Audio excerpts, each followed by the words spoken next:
Bismillahirrahmanirrahim. Assalamualaikum warahmatullahi wabarakatuh. Sorry saya buat video tentang hypnic jerk lagi ya. Padahal dulu saya pernah berjanji udahlah nggak mau buat video, tapi karena memang ada beberapa pertanyaan yang masuk ya, dan beberapa orang yang menanyakan gitu ya sudah, saya pengen buat video aja lagi. Semoga bermanfaat ya. Memang kadang-kadang orang berjanji tidak selalu ditepati. Oke, sebelumnya kita minum kopi dulu. Saya dengan izin Allah Ta'ala tadi sudah ngopi Liong pahit, sekarang tambah lagi ngopi tapi yang pakai Indo Cafe saja ya. Ini pakai creamer ya, bukan pakai gula ya. Bismillah.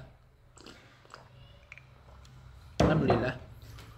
Oke, jadi dulu saya sempat denial ya, bahwasanya hypnic jerk yang saya derita ini adalah part of anxiety, itu bagian dari anxiety. Kenapa saya dulu denial, teman-teman? Ya, karena yang saya tahu dulu tuh yang namanya anxiety itu kan ciri-cirinya adalah rata-rata ya, yaitu adanya rasa pengen mati. Bukan pengen bunuh diri ya, tapi rasanya itu kayak udah pengen dicabut nyawa lah ya, sesek napasnya, jadi kayak orang mau mati gitu, udah kayak orang sakaratul maut. Saya juga nggak tahu rasanya sakaratul maut itu bagaimana ya, karena memang yang kita dapat di hadis-hadis tentang sakaratul maut itu Nabi saja merasakan seperti yang itu kan ya. Nah, bagaimana dengan kita gitu kan? Saya nggak tahu rasanya sakaratul maut itu seperti apa, karena kita hanya bisa beriman sama hadis. Tapi apakah yang dia jelaskan orang-orang saya di sama hadis itu sama atau nggak ngerti saya ya. Nah, oke. Masa orang saya itu sudah melihat kayak sosok malaikat maut atau apa, saya nggak ngerti ya. Oke, kemudian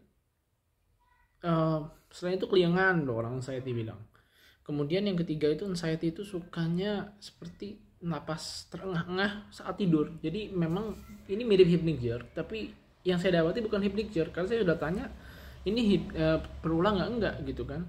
Ada cuma misalnya lagi tidur, tengah-tengah tidur nih, biasanya udah tidur sejam 2 jam, tiba-tiba nah bangun, kemudian pikirannya kemana-mana, melayang-layang, kemudian merasa pengen mati dan takut tidur lagi. Itu karena takut nanti nggak bisa bangun besok paginya ya, takutnya besok pagi udah dipanggil oleh Tuhan, katanya begitu ya. Apakah saya merasakan itu? Enggak, dulu saya nggak merasakan itu semua ya. Dan yang agak lucunya juga ya, anxiety itu di negeri kita yang saya dapat itu selalu dikaitin dengan yang namanya GERD, dikaitin dengan lambung ya. Ya saya nggak tahu memang apakah ada korelasinya atau enggak ya. Saya juga belum baca research paper terkait hal tersebut, karena semua harus berdasarkan research, nggak bisa berdasarkan pengalaman. Karena kalau pengalaman saja itu jatuhnya bukan ilmu, tapi nanti masuknya ke local knowledge. Local knowledge itu nggak bisa dipakai di mana-mana gitu kan. Nah sayangnya nanti malah berujung kepada pola makan, yang mana kita makan 4 jam sekali, atau bahkan yang mengatakan 2 jam sekali. Karena ada terapi yang seperti itu kan, kita makan 2 jam sekali, gula darah harus 170. Nah 170 gula darah, normalnya manusia itu dalam kondisi ketosis di bawah 100 gula darah itu. Kok ini sama terapis itu dinyatakan 170? Terapi yang terkait dengan lambung-lambungan gitu ya. Kemudian makannya harus makan nasi putih. Nah nasi putih itu bukannya tinggi karbonnya ya. Kalau situ binaragawan sih nggak masalah makan nasi putih ya, tapi kan kita bukan binaragawan, kita bukan kuli ya. Kita mungkin hanya orang yang duduk sering di kantor, di laptop dan sebagainya ya. Saya aja sampai sekarang dengan izin Allah nggak makan nasi putih ya, bukan nggak makan sama sekali ya, karena Ramadan aja kemarin makan nasi putih hanya 3 sendok 1 bulan itu ya. Nah kebanyakan makan daging ya, protein dan lemak, bagusnya begitu kan, karena saya bukan kuli, saya bukan binaragawan juga, sehingga tahu diri lah makan kita seperti apa. Oke, jadi memang ciri-ciri itu ada yang disebarkan gitu kan terkait hypnic, terkait anxiety, sehingga dulu saya sempat denial, dan denial ini yang menyebabkan saya selama bertahun-tahun nih, 2 tahun lebih itu saya hypnic jerk terus gitu, hampir setiap saat itu ya, pagi, siang, sore, malam sih enggak hampir, tapi kalau pagi sampai sore kalau mau tidur itu pasti hypnic jerk ya. Kenapa? Karena saya denial dengan itu part of anxiety. Akhirnya apa? Saya kejeblos di dalam sebuah grup, yang mana admin grupnya ini karena dia pendukung Zionis, saya lawan aja terus dia ya, karena dia menyebarkan informasi yang menurut saya itu nggak valid. Bayangin, Anda hypnic jerk disuruh minum obat hepatitis, ada lagi disuruh obat Diamox itu Diamox itu obat glukoma Nyambung nggak kira-kira orang obat hepatitis sama glukoma lagi disuruh makan areng? Ada loh. Ya makan areng untuk menghentikan ini, lagi disuruh makan pakai obat lidocaline. Obat untuk apa? Untuk membuat tubuh kita mati rasa. Itu sebuah grup yang dibuat oleh seorang pendukung Zionis yang ada di Amerika sana. Mesti teman-teman tinggal cari aja di Facebook, ya. Itu orang sedang saya perangi. Kenapa? Karena dia kan memerangi orang Palestina kan. Ya saya perangi saja orang itu, ya kan. Nah, apakah saya salah? Enggak salah. Saya merasa benar karena tafsir kejadian bab 27 sampai ayat 29 tentang kemuliaan Bani Israel atau orang Israel tuh enggak begitu tafsirnya. Ya, sama dengan Al-Baqarah 122. Oke lah, itu ya di lain hal. Tapi karena denial itu saya masuk grup itu, saya setiap hari saya baca, ya. Sampai akhirnya saya ini kayak nggak percaya aja udah anxiety. Setiap hari saya berada dalam kekhawatiran, ketakutan. Ya saya ngecek nih, gimana spinal cord saya, gimana aliran fluida saya gitu ya. Sampai saya tes EEG, tes EMG dan semua result normal. EMG terakhir kali saya cek normal. Saya malas lanjut MRI, saya belum lanjut ya. Tapi seolah-olah ketika kita denial bahwa saya itu part of anxiety, ya kita ini repot sendiri ujung-ujungnya gitu kan. Nah, repot sendiri dengan sesuatu yang sebenarnya bisa sembuh dengan izin Allah kalau kita yakin itu part of anxiety. Lah lalu kau bisa yakin itu dari mana? Dari kita berdoa sama Allah. Kemudian yang kedua, bahwasanya yang saya pelajari dari beberapa coach ya, ternyata anxiety itu banyak sekali simptomsnya. Untuk masalah tidur aja, orang anxiety itu akan menderita setidaknya ada 10 gangguan tidur. Ada yang namanya sleep paralysis. Sleep paralysis itu orang kita sebutnya ketindihan ya. Orang zaman dulu kan sering bilang itu gangguan jin. Ya bisa jadi gangguan jin, namun kan not at all gangguan jin ya.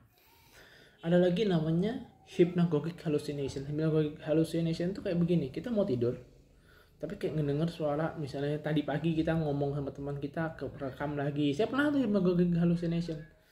Lalu ada lagi nanti exploding head syndrome. Head syndrome itu kayak mau tidur dengan suara meledak. Nah gitu ya. Dan salah satunya dari 10 tanda itu adalah hypnic. Kemudian saya pelajari di coach tersebut, ya namanya tuh dari British, dia pakai English British, dia ngomong si Cheryl Things atau apa, itu perempuan ya, ibu-ibu, katanya dia udah divorce ya begitulah ya. Kita doakan semoga dia masuk Islam ya. Dia menjelaskan dia penderita hypnic. Oh ternyata dia tuh anxiety, dan jelasin secara jelas apa yang dia rasakan. Yang dirasakan sama yang saya rasakan tuh sama. Pokoknya ketika kita ini mau tidur ya, kemudian ada gesep tuh kayak menghidup gitu kan, mau tidur nih, butuh hypnature, butuh halusinasi, kemudian dengar suara exploding head syndrome.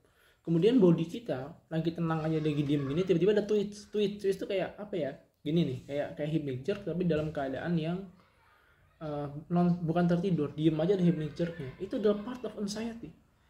Lalu saya coba untuk menenangkan diri, saya coba mengalihkan pikiran ya, dengan izin Allah Ta'ala ya, hilang itu hypnature-nya. Kemarin saya kambuh ya, sempat kambuh 2 hari gara-gara saya overthinking, gara-gara malam ketika itu saya angkat beban, tiba-tiba badan saya kok kerasa panas ini belakang ya, tiba-tiba rasa panas. Saya merasa aduh, apa jangan-jangan saya ini salah kejepit ya. Malah dulu saya pernah baca di grup Hypnic Jerk yang orang Amerika tadi yang saya perangi karena dia orang Zionis tadi kan, dia bilang katanya ada salah satu penderitanya yang salah kejepit di tulang belakang, kemudian dia hypnagogic terus ya kan. Saya kepikiran, akhirnya 2 hari saya sembuh hypnagogic ya, terpaksa minum alprazolam. Namun saya cek lagi, ternyata ada istilah burn sensation, ada sensasi terbakar, sensasi tight di punggung, itu part of anxiety juga. Oh ternyata bisa jadi saya ini this just anxiety ya. Dan memang bisa jadi orang-orang yang mengatakan hypnagogic mereka parah itu ya itu part of anxiety. Mohon maaf, saya udah lihat, cek lagi, misalnya kayak si Richard Siagian itu yang ada, yang katanya dia FFI katanya ya, saya hypnagogic faktor insomnia. Pas saya cek dan saya cek tanda-tanda cocokkan dengan yang coach yang saya pelajari itu yang dari Inggris tadi, sama tanda-tandanya. Si Richard Siagian katanya setiap mau tidur kan dia merasa kayak nge-gaps gitu ya, maksud tangannya twitching lah, itu part of anxiety juga gitu loh ya.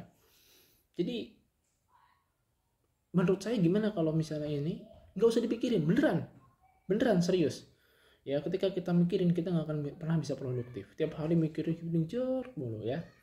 Dan memang kemarin itu 2 hari healing jerk Aprozolam saya minum, tapi besoknya udah saya nggak pakai Aprozolam, saya mikirin yang lain aja sambil sembari tarik nafas dan sebagainya. Dan saya akhirnya pas mau tidur itu saya tarik nafas kok tiba-tiba di tengah mau tidur itu ada kejadian traumatis yang teringat di kepala saya. Saya nggak usah sebut ya adalah suatu kejadian traumatis. Masuk tuh ke bayangan, oh ini ternyata mungkin gara-gara kejadian traumatis inilah menyebabkan saya bisa gini. Saya tarik napas lagi, buang napas, buang napas, hilang kejadian-kejadian itu, blok. Akhirnya tidur tapi sleep paralysis dulu. Ya sleep paralysis, tiba-tiba dengan izin Allah tidur. Ya bisa tidur.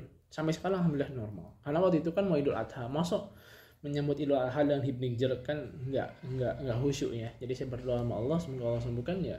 Nah makanya tugas saya sekarang ini saya memerangi admin healing jerk itu ya, yang bilang oh ini saya perangi dulu, karena selain dia ini pendukung Zionis, ya juga menyebabkan orang jadi khawatir sama penyakit ini ya. Mudah-mudahan dengan niat saya ya dan teman-teman kalau membantu memerangi dia, kita perangi sama-sama, karena dia mendukung Zionis ya kan. Ya itu kan musuh kafir harbi begitu ya. Dianya nggak harbi, mungkin dia zimi, tapi menurut saya kan dia mendukung Zionis, ya jelas kita perangi. Masa kita doa pendukung Zionis kita doakan supaya Zionis menang, aneh ya kan. Ya itu aja ya. Jadi menurut saya jangan terlalu banyakkan denial ya, terima aja bahwa saya this part of anxiety dan nikmati aja hidup ya. Kalau belum nikmat gimana, berarti anxiety masih tinggi, kortisolnya masih tinggi ya. Kenapa tinggi ya mungkin belum bisa membuang trauma-trauma masa lalu, dan bisa jadi trauma-trauma masa lalu itu kadang-kadang masih tersimpan. Yang saya pelajari ternyata trauma itu bukan hanya tersimpan di otak, tapi di mana, di sendi itu bisa loh. Di otot kita kok bisa ya, sendi, otot-otot itu menyimpan trauma. Itu yang saya masih saya secara saintifik saya ingin berpikir ya, kok bisa ya, tapi saya bukan dokter, mungkin saja bisa ya. Yang mana ini kembali lagi ke hadis bahwasanya kalau hati kita ini bagus ya, hati kita bersih. Ibaratnya hadis itu kalau nggak salah bilangnya, bila ada suatu daging yang mana kalau daging itu baik, maka sebaiknya seluruh anggota tubuh. Daging itu apa? Hati. Jadi di sini kita nih kalau memang kita tulus, bersih dan sebagainya, insya Allah semua akan sehat ya. Dan buktinya apa? Buktinya orang yang suka maksiat ya, orang yang suka minum-minuman keras, itu kan karena hatinya busuk ya kan, hatinya sakit, depresi dan sebagainya, dia minum minuman keras. Akhirnya apa, kan kadar gulanya tinggi ya, akhirnya banyak penyakitnya gitu ya, hepatitis, sirosis dan sebagainya ya. Oke, barakallahu fikum.